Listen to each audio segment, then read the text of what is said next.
All right, man, here we go. We're getting into it. This is Uncut Clarity, episode 3. We got a legend here with us today. We got Charlie Petty here today. We just want to come in and get your intake on life, basically, and things that you learned and things that you seen, and basically pick your brain and get your intellect on how you see things in life. So today we got Charlie Petty here, the owner of NoGrease and Knights of the Razor. Here we go. All right. How you doing today? I'm doing great, brother. Okay, man, we doing good in here. All right, man. So look, Charlie, man, let's go into who are you and how did you get started with NoGrease? Okay. Well, my name is Charlie Petty. I'm from Savannah, Georgia. Make sure you close that mic. So just keep going. I'll cut that out. All right. Yeah, you want to make sure that thing as close as possible. Yep. Yeah. All right. My name is Charlie Petty. I'm from Savannah, Georgia. Been in Charlotte like 28 years now. I've been a barber in Savannah for like 7 years before I actually moved to Charlotte. Okay. You know what I'm saying? When you was in Savannah, I know you were cutting hair out there. What was the difference from when you were cutting hair in Savannah and then cutting hair when you moved here in Charlotte and cutting hair? Well, for pretty much in Savannah, it's kind of like where I kind of hone my craft at. Yeah. Trying to figure out what I knew I always wanted to leave one day, but I actually took the time out to make sure I was honing my craft, learning everything about the business.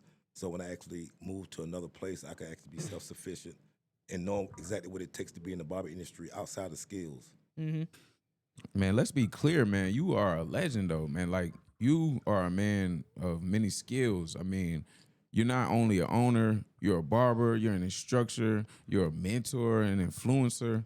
I mean, when you were, let's say when you were like mid-20s, mid-30s, like, what was your mindset? Did you ever think you would become, I know you didn't think you would become exactly who you are today, but were you always had the mindset, like, I want to lead people, I want to teach people, like, the game? Yeah, I think, me being a person like that, I was like that as a kid, you know what I'm saying? And so just being I guess, I wouldn't say being a leader, but having that leader mindset. One thing I always say, to be a great leader, you had to be a great follower. So one thing about that, if you be around a bunch of followers, then you'll know who the leader is. You know what I'm saying? So once you take on that leadership role, then you understand most people gonna follow anyway. And I could vouch for that leadership role because coincidentally, you were my instructor in barber school also. Yes, sir. You know what I'm saying? And like, you've always had something that I related to. And I remember 2013, you were my instructor and everything, and you always had like a business side to you, and you had a relatable side to you to people who are not business minded. And I was talking to Damon J a couple weeks ago, and they were saying, like, when they were coming up and you were their partner also, like, you were the glue for them to be able to Grow NoGrease. not only grow NoGrease, but to talk to the barbers. Like, for you would translate, and the barbers could relate to you better than them. Yeah. So for me, again, intentionally, you know what I'm saying? Like I say, growing up, when I've been around most people, you know what I'm saying? I've been around people for a certain amount of time. I kind of learn things from them. Once I decide to go to the next level, if they're not willing to go, I'm normally going to go on my own. So I normally attract or get around new people. So for me, naturally, I'm a barber at heart.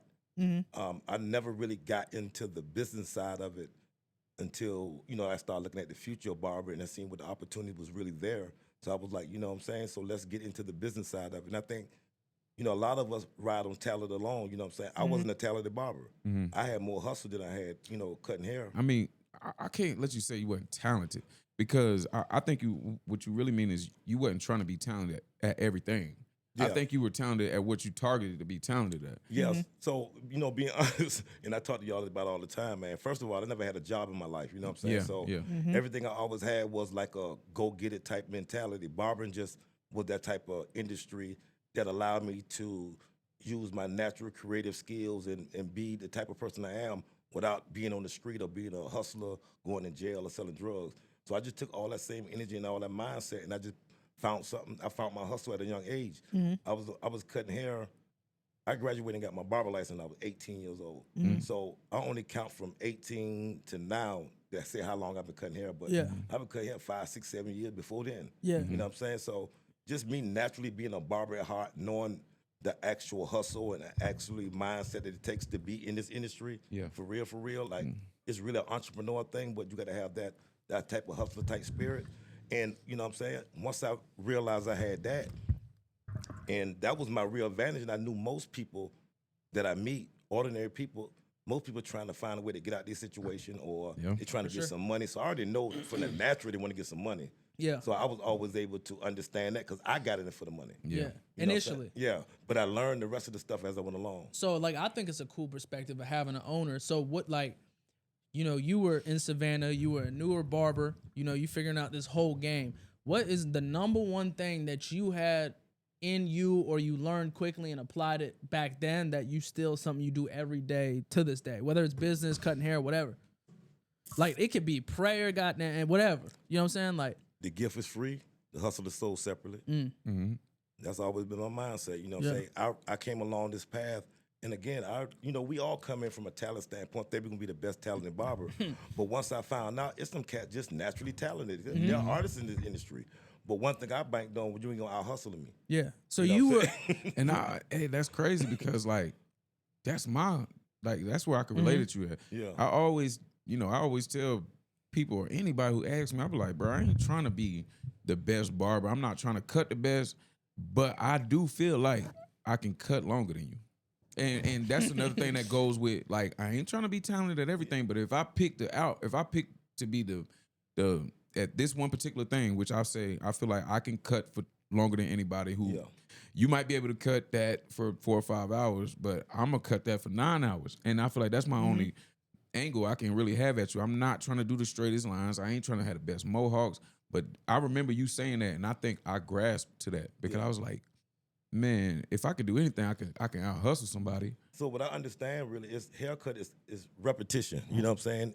One thing I do know, like you said, if you cutting that much hair and you got intentions of being better, you gonna be great. Yeah. You know, it's a lot of barbers that say they're great. They're artists, but don't get a chance to touch as many hairs you touch. Yeah. To learn your craft the way you learn it and to be able to do it sufficiently. You know, a lot of people believe that, you know, it takes time to get a great haircut. Nah, you got to be intentional. If you know what you're doing and you got a system, you're gonna cut hair in a reasonable amount of time, and you know what I'm saying, you're gonna make the money that you want to make in this industry to be successful. From my standpoint of success. So Come from my I can go background. back to it like this, like for real. When I was in school, I heard about you from barbers that was in the company, and I think your talent is something that I really copied. Like if you're gonna copy somebody, copy the right cat, right? And you were the fastest barber. Yeah. Everybody know Charlie gonna cut them fast and precise though. Yeah. It's one thing to cut somebody fast, but it's another thing to cut them fast and precise. And when I heard that, I'm like, cause you got a choice when you coming out of barber school, what type of barber you gonna be. And I was like, I'm gonna do that. That shit make the best sense. I'm gonna do that. I'm gonna try to do that. So I've been trying to hone that, you know what I'm saying? I guess it's working a little bit because Well, some you got people it. be like, yo, you the fastest, but they don't even know. I got this from somebody. No, but again, like at this stage in my game, you know, I've been cutting hair, you know, being in the industry like for 38 years, you know what I'm saying? It's like I lived through you guys, you know what I'm saying? Because I was y'all instructor. Y'all give me, I know what I was doing work, you know, for guys like you. I can't teach everybody. I don't have the same. You used to be like, I can only teach you what I know. It's still a certain type and a certain kind that I can motivate. Everybody don't Right. have that in them, you know what I'm saying? Once I identify those type of people, then I try to try to give you that mirror, give you something to look for, something to say, you know what I'm saying? I've been in the same spot you've been in. Yeah. I had Yeah. the same doubts you had. Right. Been in the same places. So what's your like? Because I know you in the school heavy. What's your like identifying marker? Like how? Because you kind of prospected me when I was in barber school. What's your thing like? Oh, he got what I'm looking for, and I feel like when I get my hands on him, I'll be able to multiply. Pause. Real talk. It's like I feel like I go after who got the best story. You know what I'm Okay, saying? explain The that. story's Explain that. impactful, you know, because again, I'm still trying to reach people. I had a story to reach y'all. I want y'all story to reach somebody else. You know what I'm saying? So I'm building. It's like you can make all the money, you can have all this other stuff. Yeah. But if you ain't got no substance behind it, because normally if you haven't been through most things, you know what I'm saying, and really understand what you're getting yourself involved to, a lot of people going, they're gonna take this stuff for granted. You know what I'm saying? Absolutely. You know what I'm saying? So that's the difference. Usually people that got something to lose end up striving. Not always, but it could be somebody with, that don't have nobody to depend on them that end up surviving. But a lot of people, it's somebody that got something to lose, and like you said, got a backstory. Your story is impactful, you know what I'm saying? Because yeah, Joffrey made it. Yeah, Rashad made it. Mm-hmm. But the people that need to make it need to understand y'all done been through worse stuff than them, so it kills the excuse. Yeah. That's what the saying. It's the impact of the story. So I'm going after people that have a valuable story. That when a person out there thinking that I can't do nothing, or my mother, we all grew up in Have some single shit. parent households. You know what I'm saying? So we all kind of been through the same kind of stuff when it comes to being a black person in America. So we just try to kill the excuse. Yeah, definitely the definition of there's no excuse of what you've been through because I don't have a squeaky clean record. You know what I'm saying? I don't think all three of us got the craziest story. I mean, I'm not afraid to admit what I have. You know what I'm saying? I have a felony. yeah. You know what I'm saying? And I think a felony is, or anything that you had is not the definition of who you are as a person. Absolutely not. It could be anything. It don't have to be something on your record or something, but it got to be. I feel like if you've been through something that's really like up there, and it can triumph your life, I think that should spark something in your brain. If it doesn't, I don't know what it is. For me, it was just like you.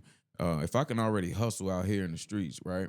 If you can do that, then you should be able to adapt to any type of game. Because a real hustler is an adapter, right? Yeah. If you don't adapt, you're gonna die Yeah. So in any situation. I like, again, for barbering, I found my hustle. Initially, that was my hustle, Yeah. because I realized that I can actually make money off doing this right here. You know what I'm saying? I don't have to be in the street selling drugs. I don't have to take no chances of going to jail. But from there, when I understood that most people in the industry was riding off their talent, and you couldn't really get them to do more than that. Absolutely. Then the opportunity came for me to open up businesses because, okay, I understand what y'all want to do. Y'all want to shine. Y'all want to be on stage, so I'm going to put you on stage. Yeah. Yeah. You know what I'm saying? I put them in. When did you first I know that. I think I know the answer, but when did you first pick up clippers? Man, I remember when I was probably I would say probably like 11 years old, 10, 11 years old. I had an uncle in the military, and he actually, had a pair of clippers, but he was gone for like 20 years, so he was traveling all over the world. And when he actually came back, he had these pair of big 70-60 clippers. They ain't have but one guard or one blade on them. Boy, that's the, But for me, it was inspiring because it was an actual clipper. During that time, clipper wasn't as like how they are now. Yeah, Right. accessible. You know what I'm saying? So him giving me the clipper and telling the story behind it. The story. The story was it's traveled all over the world. I done been in this place and these clippers been with me. He made me believe that if I had those clippers, I can go all over the world too. Yeah.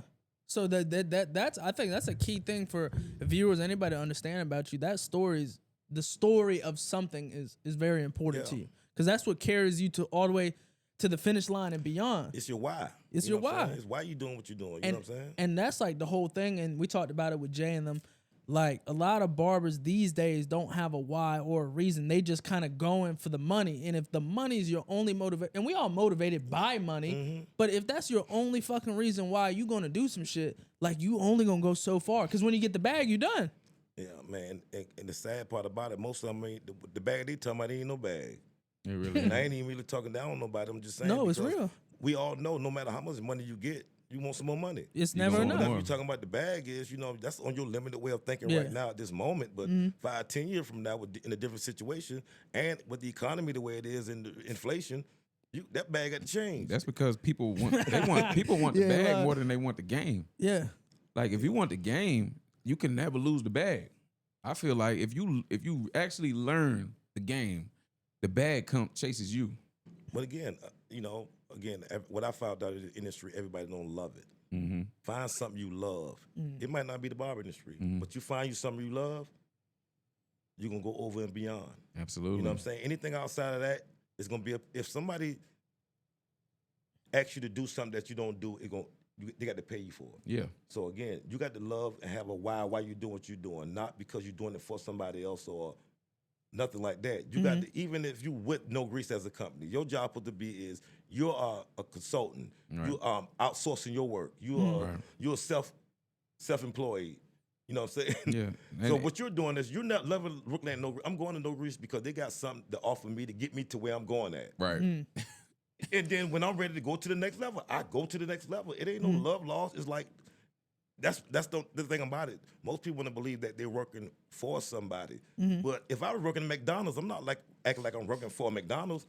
I'm going to McDonald's to learn skills, some systems, something. But I mean, I think that's a big thing to talk about, but I don't think a lot of people think that. I do, because I always was taught that. I think the message sometimes is not being Said sent. clearly. Because I always was taught I work with NoGrease. Yeah. I don't work for NoGrease. Well, I'm not I saying don't work with, and what that meant to me is I don't work for nobody. I'm working with them. And when you work with somebody, Yeah. that means that you're both trying to get better. Yeah. When you working for somebody, only the company is getting better. Yeah, and I think people, because they think about it from that standpoint, don't really what they're really saying or thinking. They come in with that mindset. No matter what you say, that's the way they think. You know what I'm saying? Because initially, when they did come in, it was a benefit. It's something you needed from me, and it's something that's what we was doing. Yeah. But somewhere down the line, it got crossed. Yeah.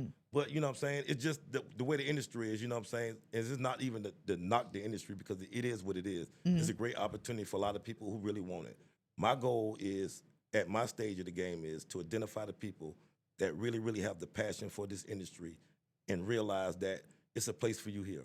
Because there's a lot of barbers out here, but a lot of people's not coming with the integrity, the professionalism, and all the stuff that it takes, and value these people money that's working hard for their money to get a service from you, not a haircut, a service. Yeah. You know what I'm saying? So, my job is to impact the industry by bringing guys like you in that have a background that understand that we already been on the street. We know what the street like. So, So you ain't just get here by you ain't just fall into place. I mean, you actually worked to get where you were at, right, and where you are now. So like early on, what were you spending time on or energy on that you later realized like it didn't matter at all? run about what other people think. So to speak on that though, because I know at least for young people, people, and then the internet, the way we go, everybody cares about what people think. So talk about that. I guess it comes off to a lot of people think, when a person feel a certain way or think a certain way, they'll probably say a person cocky, but it's probably more confidence. You know what I'm saying? It's because, you kind of like did some things, you kind of seen some things play out. But when you really think about it, not being affected by society, you really stand within yourself and know what you really want and don't really care about what other people thinking, because at the end of the day, we all trying to get to the same place. Yeah. Yes, I sir. just think that my route probably a little better than the one you thinking, but I can't. We'll find it out at the end. Yeah. Right. I'll meet you at the crossroads. Yeah. You know what I'm saying? Yeah. So I think that's for me is like, because I know what I'm trying to do. I got a vision. I got an idea. I have a path that allows me to be here, to know that everything I thought I wanted to do and I felt like I wanted to do, put myself around the right people. You know what I'm saying? Be humble. You know what I'm saying? To receive information. You know what I'm saying? And move forward. I think probably the hardest thing is people don't know how to separate and get with the people that's doing what they say they're trying to do. That's the key. That's it. There. Yeah, a lot of people want to be liked. You know what Yeah. I'm saying? So what you're saying is you had to realize whoever or whatever you were doing, this ain't working for me. I'm gonna go over here. Yeah, I'm going and again, People don't know how to separate, but you realize how to separate. because I have a goal, and on my goal, I got certain things that I'm trying to do. And once I meet people that's going in that direction, I go in that direction. I don't know what your goals are. Some people are sent, some people went, some people for a lifetime. I don't know how long you're gonna be here. So I know, because that, obviously that just, explains your relationship with Jay and Dame. What was that moment that you did get caught up in thinking about what other people thought about you, that it hurt you, and then now it got you to change the way you think? Because pain is always the thing that's the catalyst. Because, okay, let's go back to Savannah, where I'm from. I had the opportunity where I was from to kind of live that life. The life right now at this age here, I was kind of living at a young age, really quick, happening fast, seeing the money. I seen where fame come from. Okay. I see people only love you when you're struggling. Okay. You know what I'm saying? When you make it, then it's a problem. Yeah. You know what I'm saying? And So Savannah small. yeah, so again, when you have that type of mentality, it made me fall out of love with I didn't care about the fame no more. I wanted the fortune. I didn't want I knew most people think that the more famous you're gonna get, the more money come with it. I seen famous broke people. that ain't going. You could tell me any famous person that got a lot of money, and I could ask you who write their check, and you couldn't tell me. Ooh. So look, you actually had the gift to realize that at an early age. Yeah. And people don't realize that and sometimes until it's too late or until they're in the mid 30s, mid 40s, whatever, when they realize it. Yeah. So like, what belief about work, money, or success did you have to unlearn as you grew? Like what did you have to unlearn to grow? Well, it's certain things that I guess as I went through life, when you first start making some money coming Yeah. from our background. You're gonna spend your money. You're gonna enjoy your money. Then you're gonna realize, okay, got enough clothes, enough shoes, enough cars, done did enough stuff now. Okay, where we going at from here? You know what I'm saying? So once I got that out my system, was like, okay, now where do I put this money at so where it can make babies, where it can have make other money. You know what I'm saying? cannot duplicate this. I can't keep working as hard as I was hustling in my mindset. I know I couldn't do it forever, not at that stage. But one thing I can do is I can put some other people in position. You know what I'm saying? That we can actually do it together. I always believe this right here. You can get there by yourself, but you can go further with others. Oh yeah. 100%. There's always power in numbers. Yeah. You know what I'm saying? So I seen the value of, then again, just community, you know what I'm saying? Just really bringing people together, you know what I'm saying? And, bringing our talent together and just trying to get cats to understand past the talent side of it. Yeah. It has to be a business structure for us to get to the level that we want to get to. So you kind of like, and everybody always wants to know, like, you were just kind of always, and it was kind of the same thing with Jay and Dame. It's like, you've been like this. It wasn't, and you could, What's that saying you used to say? Well, y'all know my favorite rapper. Hold on, wait, please. I was waiting for this, and I know it. What's the saying you say? Say it, man. You see, you was who you was when you got here. Yeah, you know what you pretty say? much. You could try to change it, but that's just the top Yeah. layer. Boy, He you said, was see who how you I walk, was. see, I walk like a ball player. He said, you are who you are, player. And if you try to change, that's just the top layer. Come on, Because man. you was who you was when you got here. Come on. And I really believe that statement, Charlie. They don't really know, man. Yeah. Like, bro, like we used to Jay-Z, like that's what we would, that was like if you ain't know that song right there, like before we had all these other barbers and stuff like that, and it was more of a tight-knit thing. If you didn't know that thing, like that's where that grit come from. Like Jaffe say, bro, like you Jaffe say, like, bro, you still working like you are you broke, nigga? And I'm like, no, like I don't think people understand what type of energy or ungreediness, unselfishness to steal for a person to come in and steal and look at a person that's been here and he's okay and he's still working like you. And that's a real thing because like if I come in as a young barber, and that's one thing Tim was doing with me. Like Tim, when I got there and I seen Tim, I'm like he worked like, when somebody already on top, they work a little less than you or something. Yeah, and you yeah, looking yeah. like, oh, this nigga ain't really, I guess he comfortable. Like I get there, Tim washing the bottom of the chair like this nigga, but he the leader. It's like that shit stuck with me because it's like, bro, you gotta still be hungry. You gotta be able to tap back in to where you what was your worst moment on your come up. Yeah. And I always tap back into me being in barber school, right? In my last 3 months, I was homeless. Yeah. I was sleeping in my my cousin's, shout out to Deuce. I was sleeping in my cousin's driveway my last 3 months. Yeah. You know what I'm saying? With a son. Yeah. I let my son sleep in my cousin's house and I sleep in the car. But if everything else fails and sometimes we are humans and we sometimes we get off track, I go right back to that place and that shit put me right back in there and it works and that was 13 years ago and it still worked like it happened yesterday. Yeah, but sometimes you gotta sit on the front porch, eat a peanut butter jelly sandwich. You do. Sometimes you gotta eat some sunflower seeds, man. Go back to eat some ramen noodles or man, something. go back, man, and don't forget where you came from. No. Hey, man, make you a sandwich for lunch today. But I guess the thing about it is, like you say, it's really the love. You know what I'm saying? And that's what's missing in the industry. The reason why you don't see that because a lot of people are in here for the money. One thing about it, if you find something you love to do, you gonna get some money. Yeah. And when you like, I think that ties into a point like my story. Like, I was doing drugs, crazy things. I go off to this place, and I can go back to that place and physically and mentor over there. Sometimes I just go out there because there ain't shit out there. Yeah, and it's peace and quiet. And then I remember, I took a picture of it, of the first shop I was working at. It was like a little hut. Yeah. It was a hut, and they had the Walmart clippers in there, and I just vividly, I can always go back to that whenever I think about it. It's like, yo, this is where all the shit started. I was cutting $3 and $5 haircuts, and like it was like not fame, but I was that dude in there, and I can go back to that and realize how easy life is. I just got to keep going. Yeah. Like even for me, like I got locked up at 15 years old, 15, 16 years old, went to juvenile, and had that experience, right? So when I came home, I knew what it felt like to be in there and not able to get a haircut. Yeah. And how you felt as a person and how your Right. moral was down and Yeah. your family coming to visit you. Yeah. So when I was in there, they actually gave me an opportunity to cut my own hair. Yeah. I started cutting my own hair.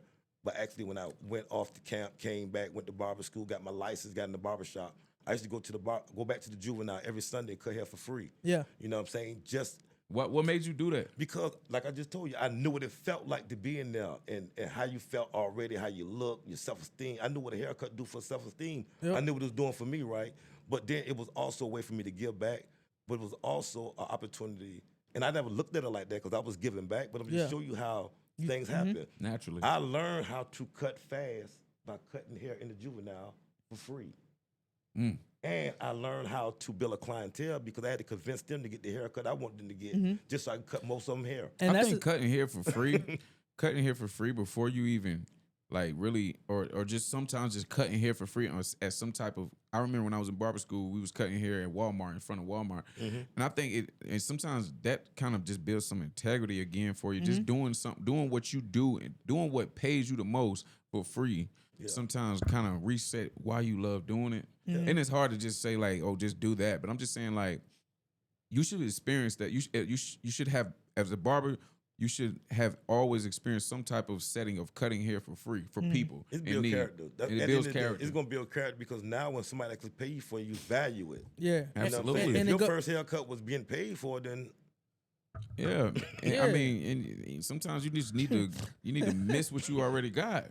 You know? Nah, and that's why it's like I talk to a lot of like barber students, of course, over the phone and stuff. Yeah. And you can tell, man, people just lack so much authenticity and character these days. It's like and I get it with the world we live in, to get the money, but Yeah. it's like, damn, you ain't got shit else. Like it's just about that. And then on top of that, you can't even figure it out. But you're 24, so like, I mean, you are the youngest obviously in this room. So why do you think that these younger people mindset is like that? And well, I'm glad you asked that because I think not enough people hear older people's story. I think people look at y'all or any entrepreneur or somebody older than them that's got the Porsche or the Mercedes and think that they didn't think that they were there. So they selling them this dream that they think just came effortlessly. But a lot of the time, I know at least for me, it's like you are so motivated to get to that so quickly. At 24, you're not gonna have the fucking Porsche. Relax. Just do all the steps that it takes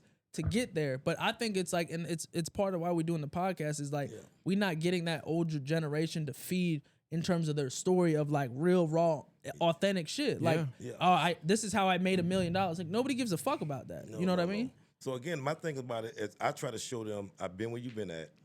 I know what you're going through. I know the challenges, the ups and downs. But I'm just showing you somebody that been in your same spot is here. I did that so I could tell you this.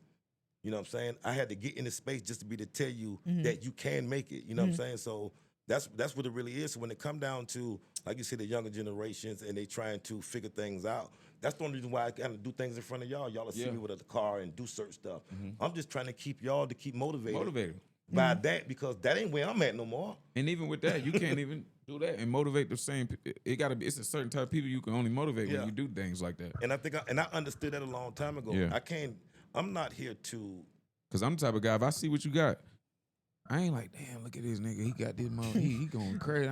My thing is like, boy, I can't wait to ask him how he got that. And that's what it I've is. been the same way. But that's the mindset. But again, you got, like you say, you got to come off a certain way. You got to be able to come at people.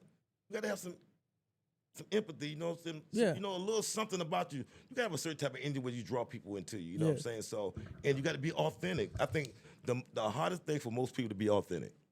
Absolutely. To be I'm talking to really true themselves and don't really care because everybody else already taken. That is true. Only person you can really be is yourself. I don't understand that. You know what I'm saying? Simplest So, thing. and Look I think in the mirror. So that's the hardest thing that I found out, and a lot of people have an issue with me because You keeping it too real with them. but buck. But but Charlie, like you're a real people person. You're a laid back guy. But like, what are you usually strict about the most that people around you are way too relaxed with? Get money. Okay, and Especially when explain that. Because again, As an owner, because I'm coming from the barber industry, right? Yeah. Like I said, I cut from cutting hair for free.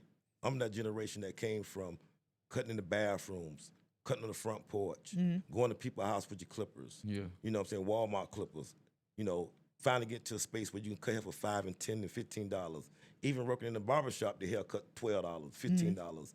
You know, time came along, inflation came along, the value of the haircut went up. You know, we started going for that level. I said, okay, let's push this thing out and see what we can really can do.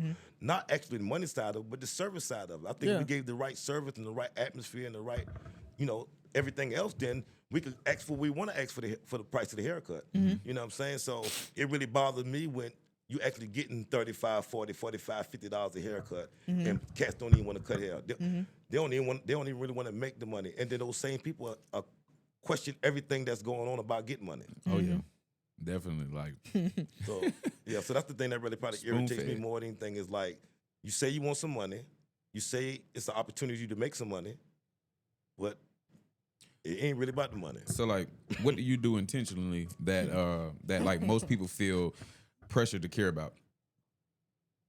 I'm showing up every day, myself, authentic. What's your non-negotiable like with the barber, like, since we said, like, you know, you strict when it comes to getting money, like, what's your non-negotiable, like, when you see something in a barber, like, okay, like this right here, like, I'm not having that. Yeah, when I see you talking about what you're gonna do and you ain't doing nothing, you just keep talking. You ain't finna keep talking to me. That's when you like, look, I ain't even about to keep dealing with you. Nah, You just we ain't even talking no more. yeah. So like, you like results. Yeah, so but not only like that, I don't have time. I'm older now. Yeah. Now when I was young, I did all that stuff. You know, I thought leadership was lead till you follow me. No, leadership now is I've led. Show me what you're trying to do. Once I see you have the same gift, this talents, and the ambition, the goals, the drives, and I'm here to help you and guide you through it. I'm not trying to build you up no more. I believe in that. I believe in that because, like, really, because, you know, me being with you guys for a long time, I know for a fact, like, there's not too many things else I can keep asking y'all to show me to do or keep, because, like, there's just some regular, it's with anything, like, man, you better, at this point for me, it's like anything I tell y'all, like, it's like, look, you better go do it. Go ahead and do it. I ain't, because, you know, a newer barber have like, hey, this, that. I don't have that kind of conversation with you guys. My conversation is different because, like you said, like, we ain't gonna keep talking about it. So like, even when we're starting this podcast, I ain't asking you like, hey man, hey, the only thing I can tell you at this point is, hey, I did this already. Can you come? I got it set up. Have it ready for me. You know what I'm saying? Because so again, that's really what it is. So it ain't that I don't care about people and I don't, you know, want the best for people. I'm just saying at this stage of my life, somebody else gonna have to get you to that place for me to get you to the other place. Right. I can't go that far back down to bring you all the way up here, but I'm here for you. Right. If you cross my path, if there's anything I can do to assist you or help you, then I'm going to give you that information. But I'm not going to sit here and sugarcoat nothing and play with your emotions and make you feel good about the truth. Right. You know what I'm saying? That's real. So it's more so about even protecting your own energy, even if where you at, even though you in a stable, good spot. And you could even probably talk about that is like how important, like, you know, protecting that inner energy, that inner peace. Yeah. So that's being an entrepreneur. You know what I'm saying? When you be an entrepreneur, man, you taking on the world. You know what I'm saying? You got to have some I tell you, when you want to be an entrepreneur, what you're really saying to yourself is, any job I ever had, any boss that I ever had, I can do better than all them. That's why I'm stepping out on my own. Yeah. You know what I'm saying? So just from that alone, you know what I'm saying? It's just that type of mindset. Hey, when you put it like that, you got me thinking. For real, I you know what I'm saying? mean, it's an unselfish mindset. I mean, it's just basically saying like, look, yeah, you're doing what you're doing for me, but I ain't gonna stop you from doing whatever else you do. Like your thing is you just gotta believe in you. Yeah. I'm not here to believe in you. That's your job. Like honestly, like I can believe in you, but I'm not here to actually make you do what you need to do. Yeah. I'm here to make sure I can I wouldn't say even inspire you, you know, to empower you to do things that you say you want to do. And they always ask, where do the strong go when they get weak?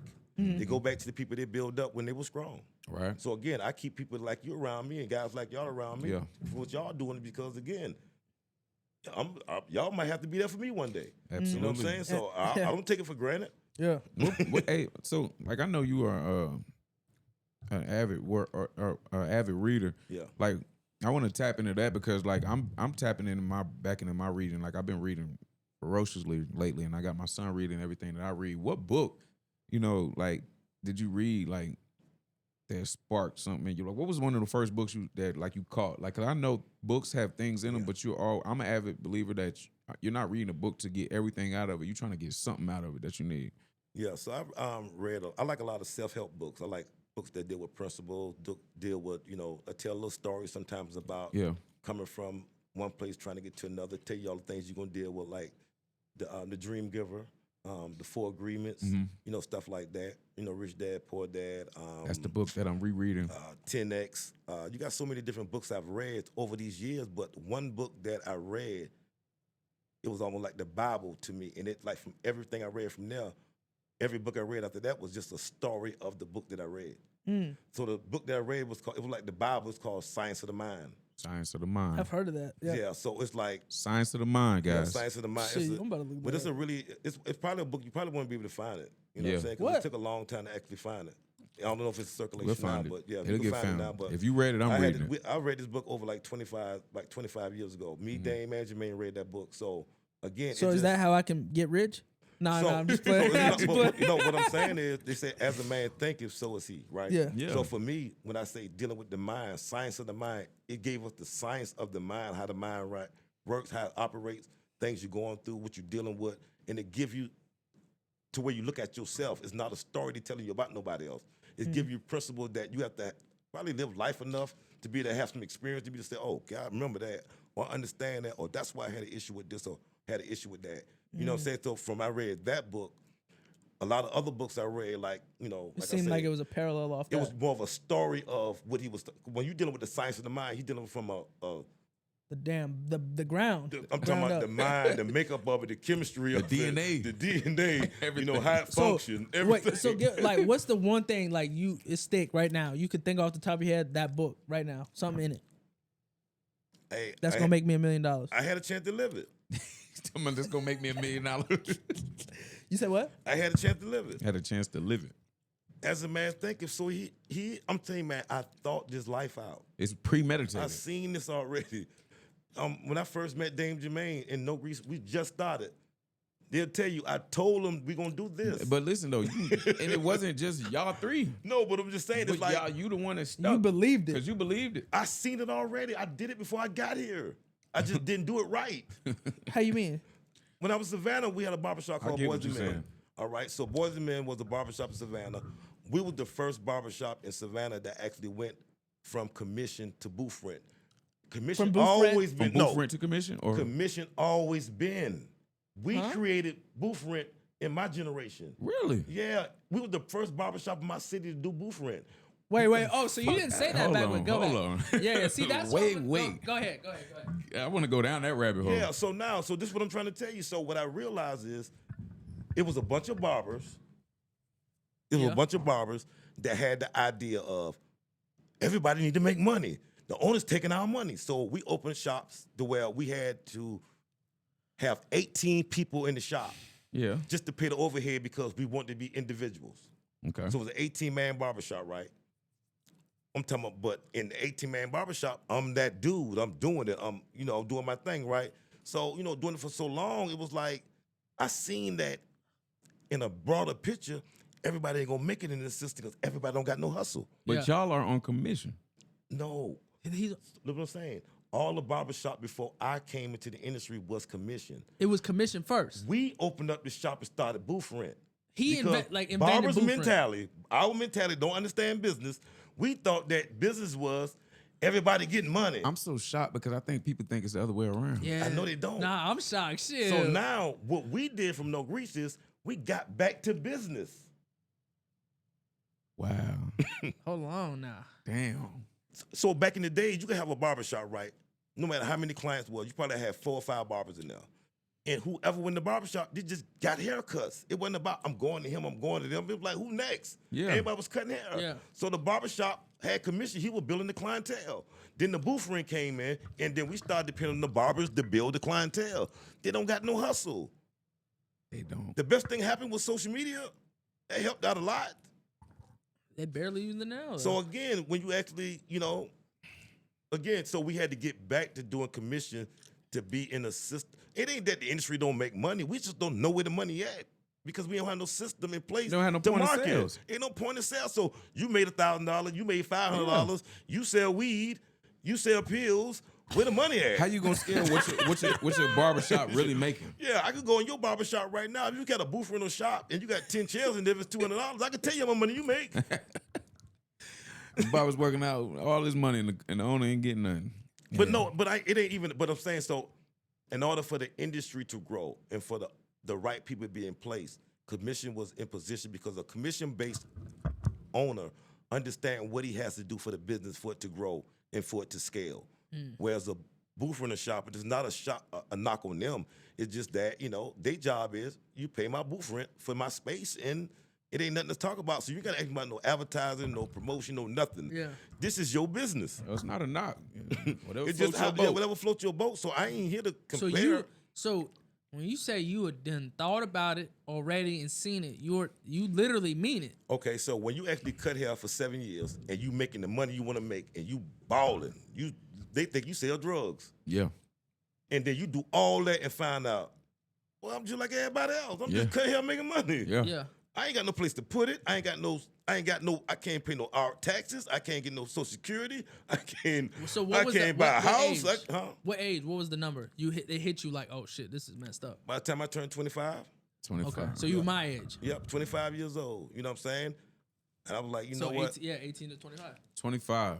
So it's like, again, the gift is free, the hustle is sold separate. The only difference from that is I was willing to, use some intelligence, you know what I'm saying, study other markets, see what other people do in the other industries to realize how I could bring this together Yeah. and do what we try to do from a barber standpoint because everybody else was just going, I didn't want to be the 77, 80-year-old man cutting hair. Cause you don't want to be the Not the because I 80 had cause to. you had to. I want to be, Because if and you one thing I want to. tell you is this here, even if you do a 77-year-old man cutting hair, he ain't got no 77-year-old clients. They probably going to the younger barber. Yeah. You know what I'm saying? So you didn't want to be the person cutting because you had to at a certain age. no, not that, but again, because I knew a lot of barbers couldn't build a clientele, Yeah. I feel like I didn't have to cut that much hair if I get the right So- people that want to make some money. And I know That you is probably right. got some other questions, but now you got me thinking. So keep what, going. So the barbers now, right? Mm-hmm. And you tell me whether it's at NoGrease or any other shop. I feel like we almost defaulted back to the hustle thing, where we just doing this shit for money, and most of them are gonna die behind that chair. Yeah. But the good thing about it for you guys, y'all in a better system and y'all got a better things around y'all. Now, it'll be bad on y'all part because y'all around what's going on. We telling y'all how we did it. Y'all in the midst of it happening. Yeah. Now, for those other people, I give them they probably have to find the right people, but y'all around it, so it's more for y'all to really see it Yeah. and take advantage of these opportunities. You know what I'm saying?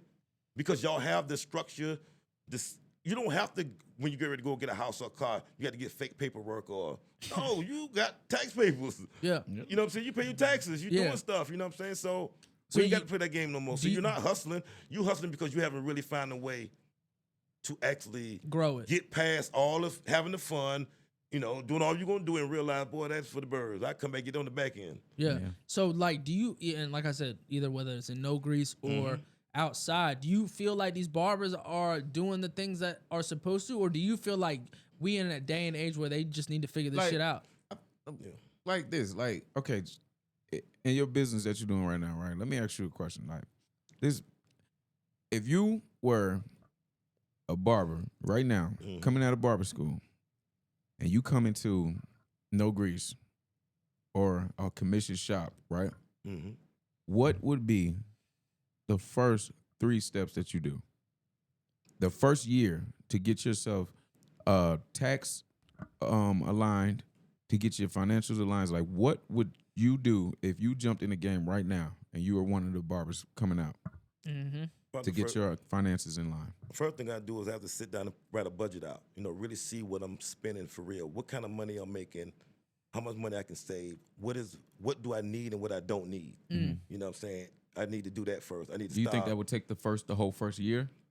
If I came out of barber school, it would be different because I'll be trying to make money. Okay. But I'm just saying So because like, of my come experience. from that aspect, like just coming out of barber school, but knowing what you know. Okay, like I said, what I know now, if I got within a NoGrease or anybody like NoGrease and people that got a business and doing business, I'm gonna get under those people and get me a mentor first.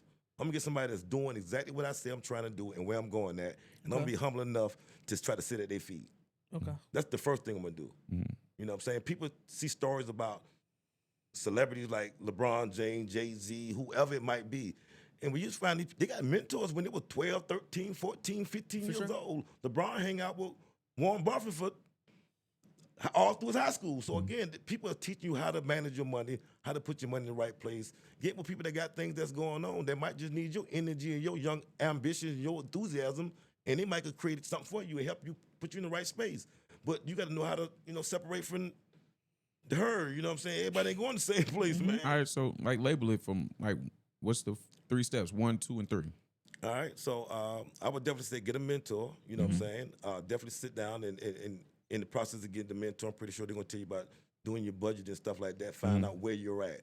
A budget ain't nothing but GPS system. It's telling you where you starting at and where you're trying to get to. Yeah. If you refuse to write that down, you're gonna crash. You don't know where you're going at. You're gonna run out of gas. You just in a car. So number You know what 1, I'm saying? budget yourself. Yeah, budget. You know what I'm saying? And I would say get around like-minded people.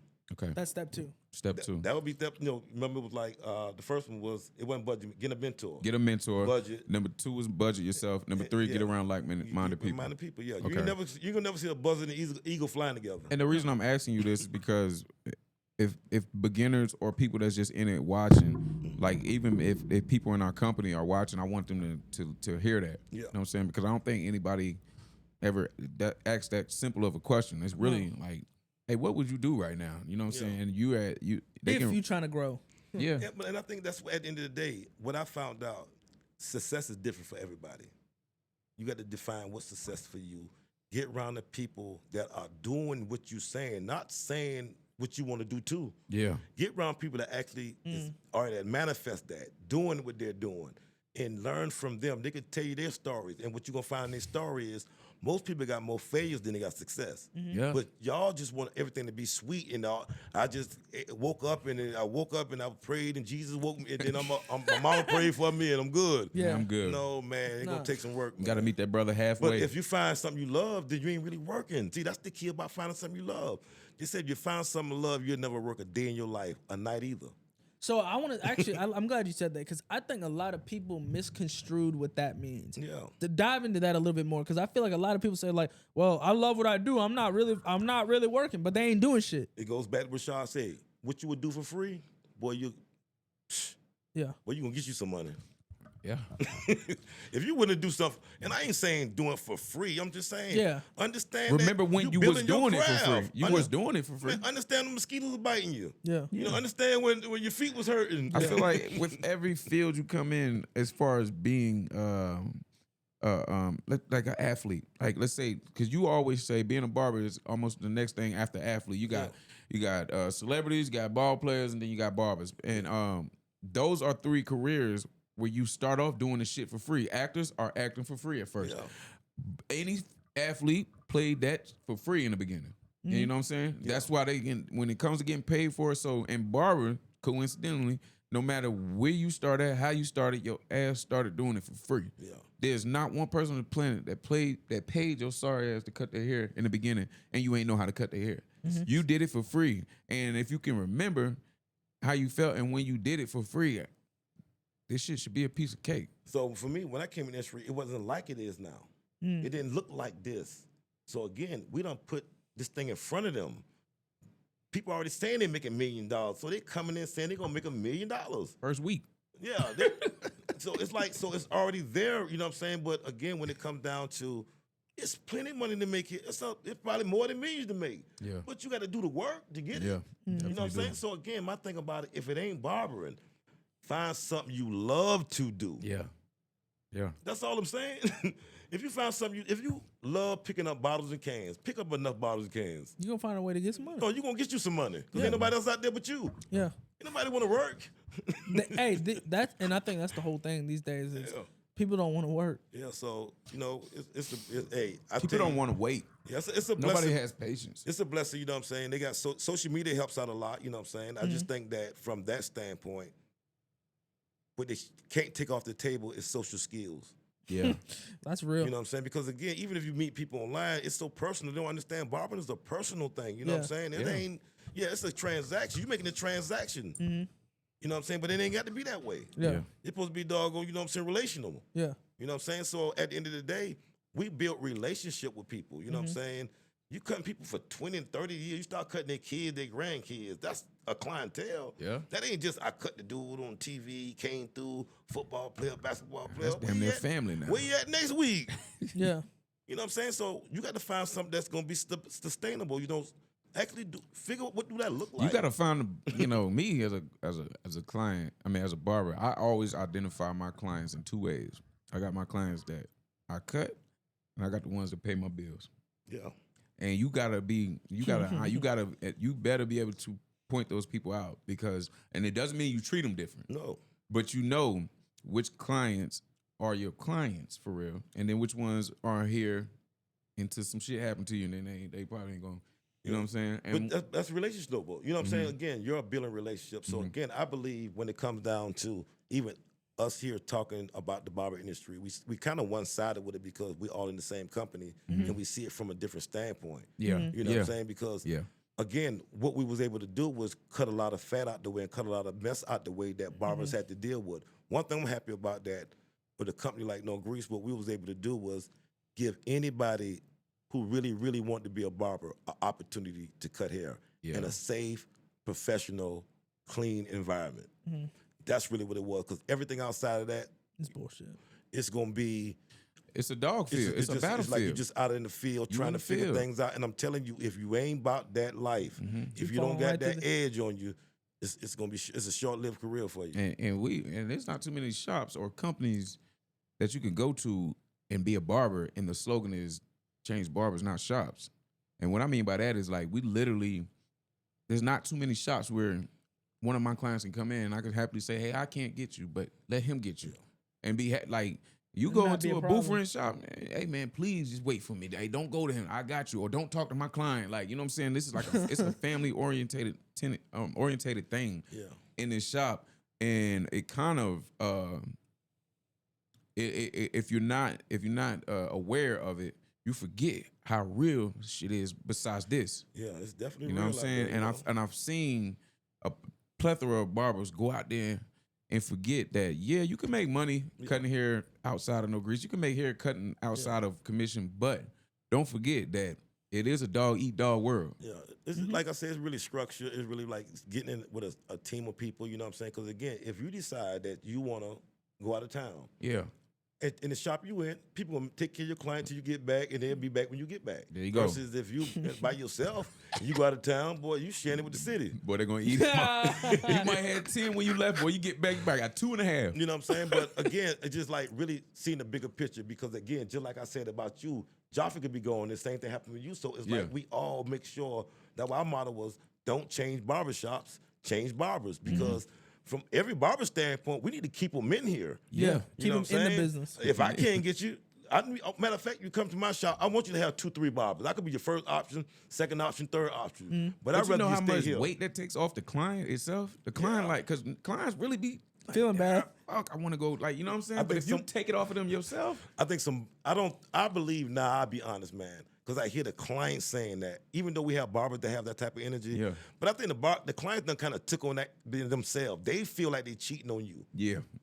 They'll feel like, because it's like you say, the relationship, the family, they feel like, nah, man, I'm going to wait on Rashad, man, or nah, I want Rashad to be mad at me. Yeah. And we really saying, man, I'd rather you go to him than go down the street. Right. Yeah. And I think that's something that we offer that not many places offer. Then we got multiple locations, so Yeah. it made us so we ain't just one shop sharing with each other. We got people coming from another NoGrease to another. So like we already understand these people want to come to an environment, an atmosphere. Charlie, man, how long you been in the game in total? I say 35 years. 35 years. And currently you are still like you're in the game. You can put down, you can come in the shop and cut some hair if you want to, like 35 years strong, and you still like you out here like you can still like put your boots on and play in the field if you want to, and you still teaching people like you an instructor also. Yeah, man. You know what I'm saying? So like in Another your quote. day in your life, like a day, how does a day in the life like go? Cause bro, like listen, I try to think sometimes like you guys got franchise, y'all got corporate shops. To wake up with all that, like, how does a day in the life go for a person who wakes up and has multiple businesses? How did you keep sane? Like you said, I can put my boots on. Like I said, I realize I want to work with people. I want to work together. I want the next generation of young black men or any group to see we can work together. So even for me, I'm just as, as much as anybody else, but at the end of the day, I play a certain role because I want it to be what it is. I want to be a part of it. I want it to grow. I want to be the glue. I want to connect people. I want to be to identify who can help us get to where we're going at. You know what I'm saying? So, that's my thing, you know what I'm saying? And, you my quote, Jay-Z. Yeah. I dumb down for my audience and double my dollar. They criticize me for it, but they steal your holler. So I gotta drop that for you. Clap on that. So one. you know what I'm saying? So I just we got NoGrease. We have probably like over 100 barbers. yeah. Over 100 barbers, and that means that you wake up every day and you convinced over 100 barbers to believe in this. Yeah. That's big. Again, being authentic, man. I ain't never try to sell you nothing. Yeah.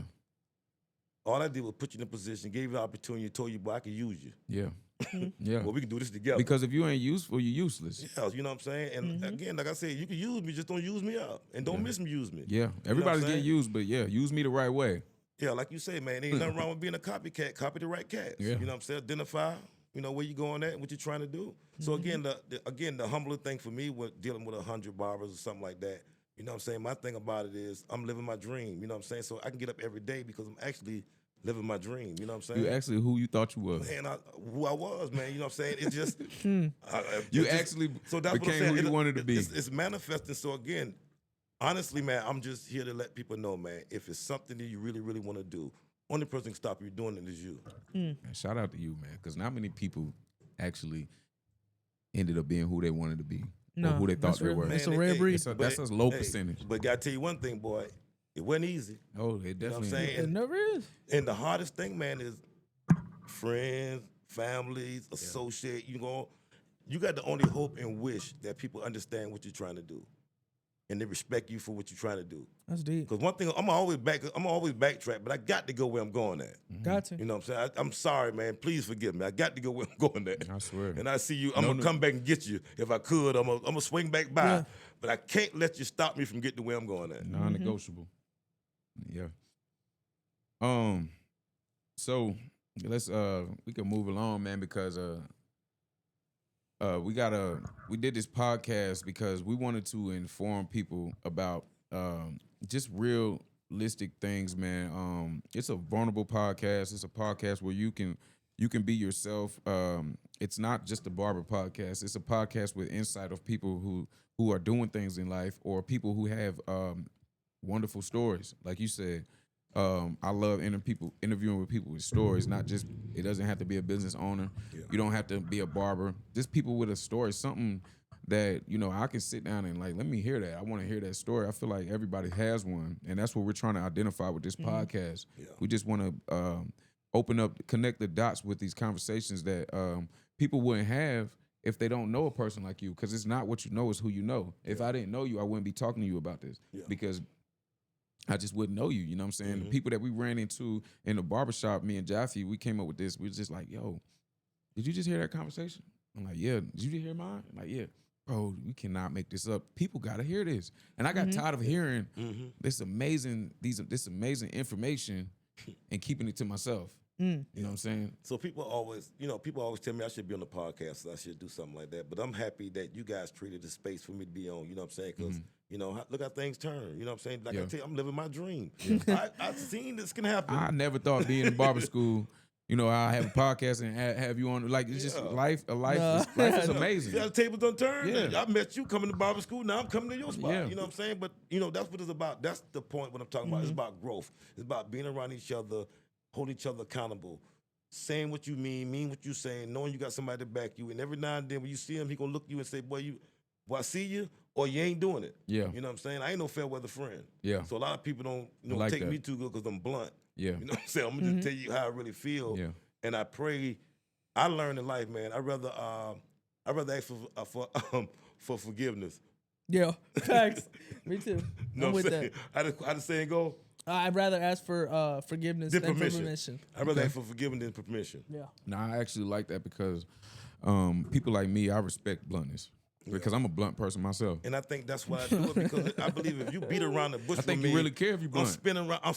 If you beat around the bush with me, then I'm still trying to figure out what you're trying to say, and I'm gonna miss it. Yeah. Tell me what you're talking about. Yeah. Let me feel whatever I need to feel. Get past my feeling. Ask Yeah. you what you had really meant or how it go. Yeah, and I my dad always said this since I was a kid. He said, people tell you what, the people that care about you, the people that don't care about you tell you what you want to hear. The Yeah. people that actually care about you tell you what you need to hear. Yeah, and I think that's what it is. So I'd rather be that type of person to say, you know, I could be the bad guy right now. But again, like Jay-Z say, either 10 years, 5 years from now, you're going to be to say them boys ain't never lied to you, Jack. I love it.